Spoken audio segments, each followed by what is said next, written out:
My name is Ramona Blackwell and I am 28 years old. All my life I felt like an outsider in my wealthy family. I never understood why until my father slapped me across the face at his 60th birthday gala in front of 200 elite guests. He shouted that I was a disgrace to the Blackwell name and cut me from his $31 million will. Humiliated, I fled in tears. But what happened the next morning changed everything I thought I knew about myself. Before I continue this unbelievable story, let me know where you are watching from in the comments below. Hit the like and subscribe buttons if you have ever felt like you did not belong. My earliest memories are of wandering through the cold marble halls of the Blackwell Mansion in Beacon Hill. The house was magnificent by any standard, 6,000 square ft of old money Boston aristocracy, but despite growing up surrounded by luxury, I never felt at home there. I was the puzzle piece that did not quite fit. Looking back, the physical differences should have been obvious.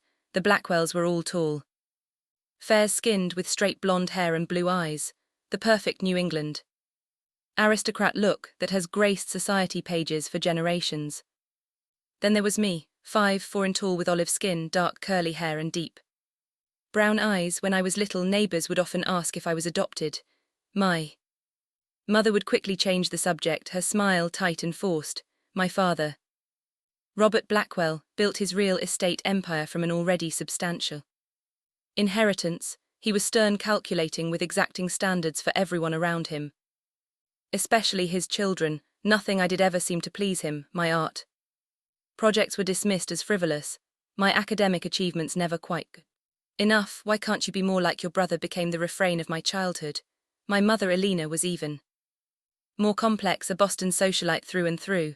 She maintained a cold distance while simultaneously being oddly overprotective. She catalogued every moment of my childhood with an almost obsessive precision. Professional photos every 3 months, detailed journals of my development, medical records meticulously organized. Yet emotional warmth was always missing. She would have panic attacks if I wandered out of sight at the mall, but rarely hugged me or said, "I love you." The contrast with how they treated my brother Jackson was stark. 2 years older than me, Jackson was the golden child who could do no wrong. Tall and blonde like our father, he played the right sports, attended the right schools, and dutifully followed Robert into the family business. Their bond was natural, easy. Mine was forced, awkward. Strange incidents colored my childhood that never made sense until now. When I was 9, we did a blood type project in science class.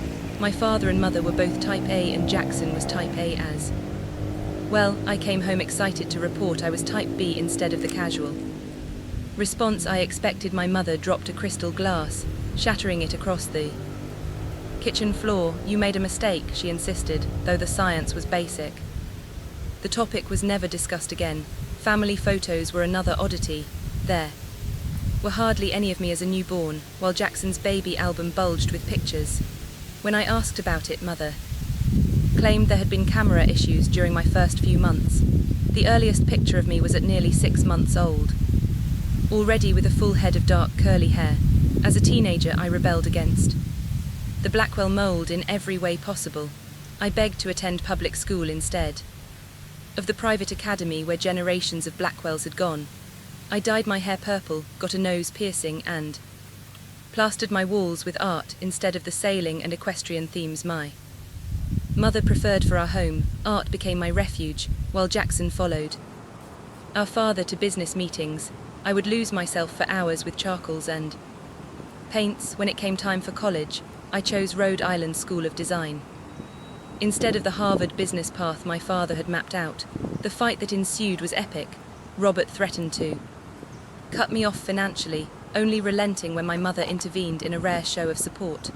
After graduation, the pressure to join Blackwell Enterprises intensified. "It's your legacy," my father would say, as if trying to convince himself as much as me. But I stood firm, struggling through low-paying design jobs while building my portfolio and client list. 3 years ago, I launched my own graphic design business. It was finally gaining traction with several national clients and an industry award last month. I Thought perhaps now finally my father might acknowledge my path had merit. My relationship with my parents remained strained through adulthood. Mandatory Sunday dinners were exercises in tension, with mother asking surface-level questions about my life, while father barely acknowledged my presence.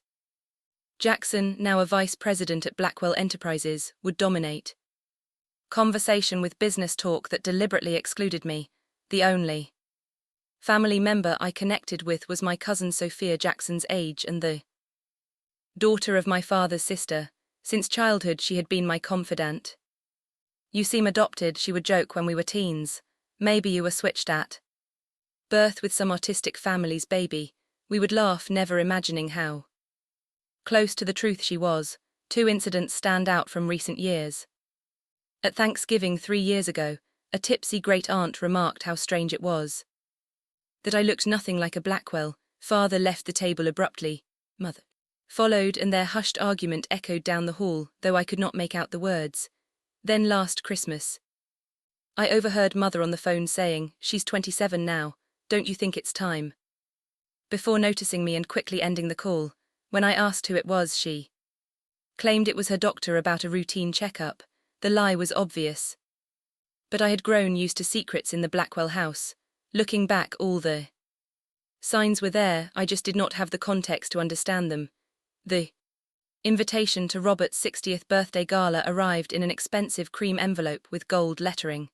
2 weeks before the event, despite our strained relationship, I felt a familiar hope rise within me. Perhaps this milestone birthday would soften him, perhaps my recent design award featured in several industry publications would finally his approval. I spent days finding the perfect gift, a custom-designed leather portfolio with the Blackwell crest, subtly incorporated into an artistic pattern. I also splurged on a new dress, a sophisticated black cocktail number that I hoped would meet mother's exacting standards.